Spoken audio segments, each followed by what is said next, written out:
9월 17일 불타는 금요일 이슈 이스타 시작하겠습니다.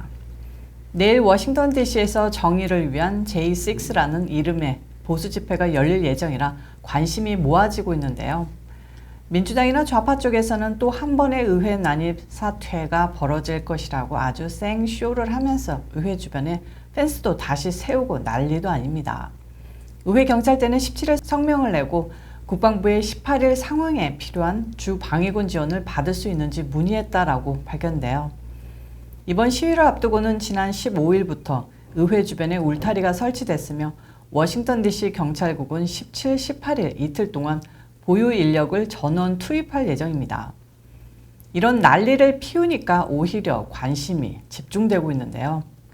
사실 이번 집회는 예상 참가 인원이 1000여 명 정도로 주최 측은 추산하고 있고요. 국토안보부 등이 추정한 이번 집회 참가 인원은 약 700명 정도입니다. 그런 것을 제2의 의회 난입 사퇴라고 부풀리고 있는 것은 다름 아닌 CNN 같은 좌파 매체입니다. 트럼프 전 대통령이 이런 움직임이 좌파의 함정이다라고 못 박았습니다.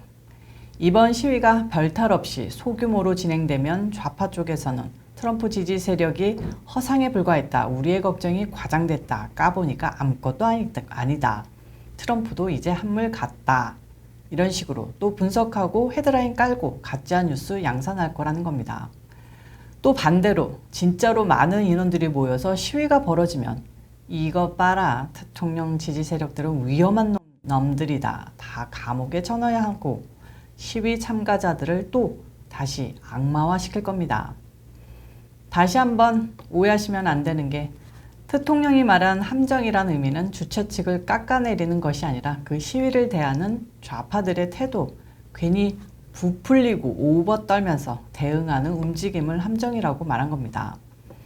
그리고 이번 집회 주최 측은 2016년 트럼프 캠프 소속 직원들이 중심이 됐습니다.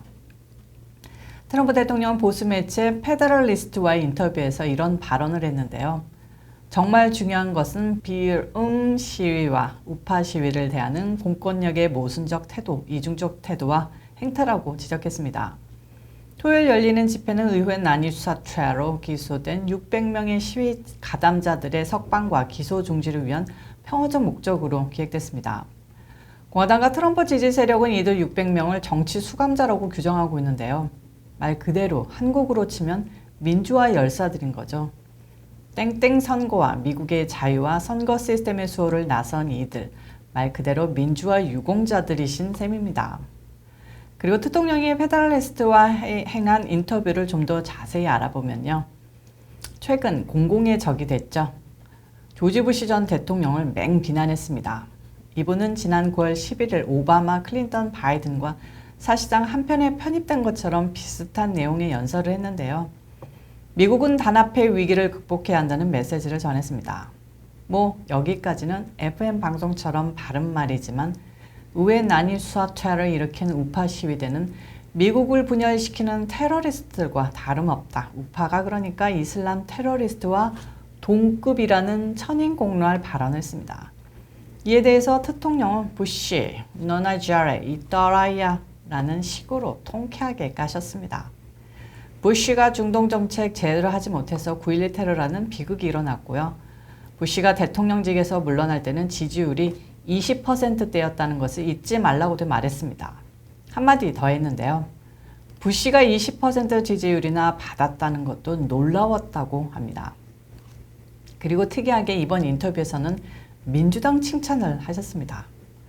공화당 들으라는 건데 민주당 정책은 정말 어처구니 없이 호러블한데 소속 의원들은 이게 당이 결정한 거다 하면 정말 똘똘 뭉친다. 정말 대단하다라고 말했습니다. 또한 근래 들어 민주당이 좌경화됐다면 공화당은 리더십이 실종됐다고 볼 수 있다. 예전만큼 치열하게 투쟁하지 않는다고 지적했습니다. 또 다시 그때로 돌아간다면 내각 구성을 달리했을 것이라면서 인사 문제에 대한 아쉬움을 털어놨습니다. 이건 여러분들도 감 잡으셨을 텐데요.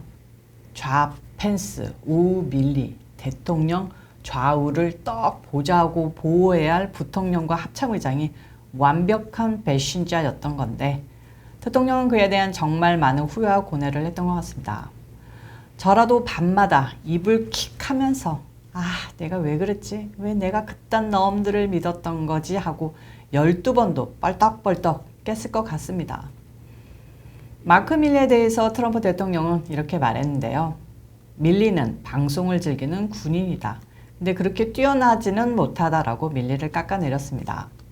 민주당에서도 밀리에 대해서 자기가 트럼프로부터 미국을 구했다는 이미지를 퍼뜨리려 문제의 인터뷰에 선뜻 응했고 그 발언이 알려지며 도리어 역풍을 당했다는 이야기가 돌고 있는데요. 대통령은 밀리는 아마 바이든 행정부에 있어서도 골칫거릴 것이라고 했습니다. 하지만 대통령은 모든 군인들이 밀리 같은 것은 아니라고 강조했습니다.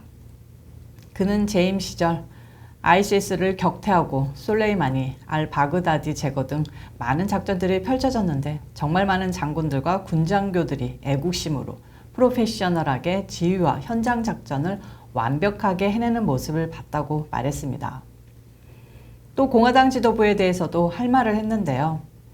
미치 매코넬 상원 원내대표가 문제다. 공화당의 리더로는 한계가 있는데 내가 그를 지지해줬던 것은 불찰이었다고 말했습니다. 그러면서 내년도 중간선거를 통해 공화당의 상원에도 변화가 찾아올 것이며 지도부의 면면도 바뀔 것이라는 암시를 했습니다. 개인적으로는 공화당을 완전 장악한 자신감이 느껴져 아주 좋았는데요. 이런 인터뷰를 보면 대통령이 와신 상담하면서 지난 재임 시절 그를 괴롭혔던 가장 큰 문제가 인사 기용에 있었던 것이라고 깨달은 게 아닌가 하는 생각이 들었습니다. 실제로 대통령 초기의 인물난이 심했습니다. 공화당에서 입지가 적고 좌파나 보수층에서도 대통령을 얼떨결에 대통령에 당선된 유명인, 정치 문외한 식으로만 생각해서 사람이 안 모였고 제대로 된 인사 검증 없이 요직에 적합치 않은 인사를 기용한 면이 없잖아 있었습니다. 하지만 지금은 사람과 돈이 대통령 휘하로 몰리고 있죠. 드산티스 주지사, 에벗 주지사, 노엠 주지사 등등 보수 최고의 스타들이 대통령을 받들고 있고요. 2024년 재선된다면 정말 제대로 된 인물들의 충성을 받으며 제대로 국정을 운영하지 않을까 싶습니다. 단 그때까지 넘어야 할 민주당의 음모, 팁스들의 음모, 그것들을 꺾어야 하는 것이 가장 큰 숙제일 겁니다. 이제 가을의 문턱입니다. 이번 주말 날씨가 다시 선선해진다고 하는데요. 가을처럼 시원한 바람이 저와 구독자님들의 마음에도 들어왔으면 합니다. 오늘 이슈 이스타는 여기까지입니다. 시청해주셔서 감사합니다. 그리고 좋아요와 구독 잊지 마시고 꼭꼭 눌러주시고요. 즐거운 주말 되시길 바랍니다. 저는 다음 영상에서 찾아오도록 하겠습니다. 빠이.